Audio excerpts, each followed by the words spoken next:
Hello everyone, welcome to easy way channel पे आप सभी का स्वागत है। इस वीडियो में हम लोग पढ़ने वाले हैं, इस लेसन में हम लोग देखने वाले हैं 21 नवंबर यानी 21 नवंबर 2020 का करंट अफेयर्स के मोस्ट इम्पोर्टेंट क्वेश्चन।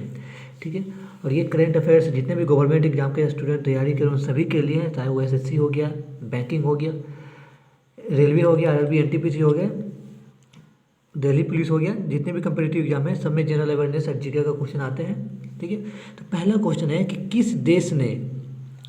किस देश की अदालत ने जेडी चीफ हाफिज सईद को 10 साल की सज़ा सुनाई है।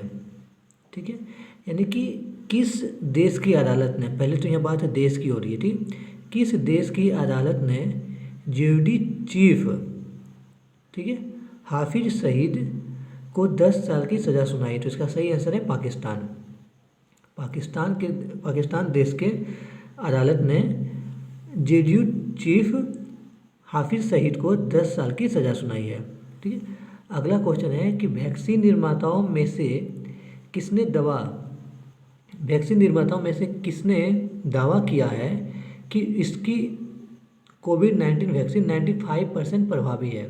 ठीक है, यानी कि जितने भी कंपनी वैक्सीन बना रही है उसमें से कौन सी कंपनी कोविड-19 की जो वैक्सीन बना रही है उनमें से कौन सी कंपनी ये दावा की है कि उनके जो वैक्सीन है वो 95% इफेक्टिव है, यानी कि 95% असरदार है।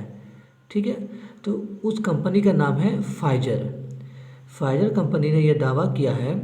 टोटल अभी 3 कंपनी आए थे जो कि एक 90% बोल रहे थे, एक 92%, एक 95%। ठीक है, तो 90 सबसे ज़्यादा 95% बोला गया, वो फाइजर कंपनी के द्वारा ही बोला गया है। फाइजर कंपनी कोविड-19 की वैक्सीन बना रही है। ठीक है, और उन्होंने बताया कि 95% इनकी वैक्सीन प्रभावी है, यानी कि असरदार है। अगला क्वेश्चन है कि विश्व शौचालय दिवस कब मनाया जाता है। ठीक है, यानी कि हमारे नरेंद्र मोदी का जो स्वच्छता अभियान के थ्रू एक तो हर घर में शौचालय का अभियान जो चलाए थे वो ये कि विश्व शौचालय दिवस कब मनाया जाता है। तो ये मनाया जाता है 19 नवंबर को मनाया जाता है। ठीक है, अगला क्वेश्चन है कि पूर्व प्रधानमंत्री इंदिरा गांधी जी, ठीक है, हमारे जो इंदिरा गांधी जो पूर्व प्रधानमंत्री इंदिरा गांधी जी की जयंती कब मनाई जाती है। यानी कि उनकी जयंती, पूर्व प्रधानमंत्री इंदिरा गांधी की जयंती कब मनाई जाती है। तो मनाई जाती है 19 नवंबर को मनाई जाती है। ठीक है, अगला क्वेश्चन है कि वह कौन सा राज्य या केंद्र शासित प्रदेश है। ठीक है, भारत की वह कौन सी राज्य या केंद्र शासित प्रदेश है जिसने मास्क नहीं पहनने के लिए, मास्क अगर नहीं पहनते हैं तो 2000 रुपये की जुर्माना लगाने की घोषणा की है।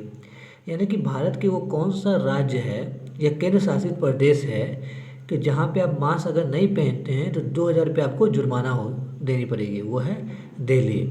ठीक है, दिल्ली का सीएम कौन है, अरविंद केजरीवाल। उन्होंने एक बोला है कि जो भी दिल्ली में मास्क नहीं पहनेंगे उसके ऊपर 2000 रुपये का कार्रवाई होगी, यानी कि 2000 का फाइन लगेगा। अगली क्वेश्चन है क्वेश्चन नंबर 6 है निर्वाचित 17वीं बिहार विधानसभा के, ठीक है, निर्वाचित 17वीं बिहार विधानसभा के प्रोटेम स्पीकर के तौर पर किसने शपथ ली है। ठीक है, तो पहली बात है कि निर्वाचित 17वीं बिहार विधानसभा के प्रोटेम स्पीकर के तौर पर किसने शपथ ली है। तो उनका नाम है जीतन राम मांझी। ये हमारे बिहार के सीएम भी रह चुके हैं। ठीक है, बड़े कम समय के लिए रहे थे लेकिन बिहार के सीएम भी रह चुके हैं, सॉरी। अगला क्वेश्चन है क्वेश्चन नंबर 7 है सरकार को विवाद से विश्वास स्कीम के तहत कुल कितनी कर राशि की प्राप्ति हुई। यानी कि सरकार विवाद से विश्वास स्कीम के तहत कुल कितने रुपए का मतलब कर राशि प्राप्त हुई है। तो ये 72,480 करोड़ रुपए का सरकार को कर राशि प्राप्त हुई है। अगला क्वेश्चन है क्वेश्चन नंबर 8 भारत को अपना नोवाविंग P-18, ठीक है, नोवाविंग P-18 निगरानी विमान किस एरोस्पेस से प्राप्त हुआ है। ठीक है, तो ये देखिए वेंग P-18 विमान कैसा विमान है, निगरानी विमान है। ठीक है, और ये किस एरोस्पेस एजेंसी से प्राप्त हुई है, तो उसका नाम है बोंगील। ठीक है, अगला क्वेश्चन नंबर 9 है जो कि लास्ट क्वेश्चन है कि क्वेश्चन नंबर 9 क्या कहता है कि भारत के सर्वोच्च न्यायालय, ठीक है, जो भारत के सर्वोच्च न्यायालय है, ने अभी हाल ही में किस मामले में केंद्र सरकार के लिए संबद्ध राज्य की समिति की अनिवार्य कर दिया है। यानी कि ये कह रहा है कि भारत के सर्वोच्च न्यायालय ने केंद्र सरकार को ये कहा है कि केंद्र सरकार को किस संबंध में ये बताया है कि जब तक राज्य की सहमति नहीं होगी तब तक आप उस पर नहीं कर सकते हैं। तो यह है सीबीआई क्षेत्राधिकार।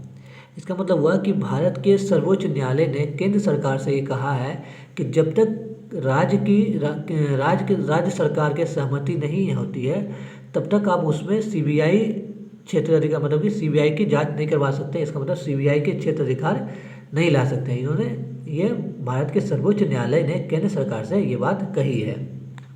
ठीक है, तो ये रहा 21 नवंबर के जो भी इम्पोर्टेंट करंट अफेयर्स होते थे, उन्होंने जो 10 मोस्ट इम्पोर्टेंट करंट अफेयर्स होते हैं उसको हम इस लेक्चर में इंक्लूड किए हैं।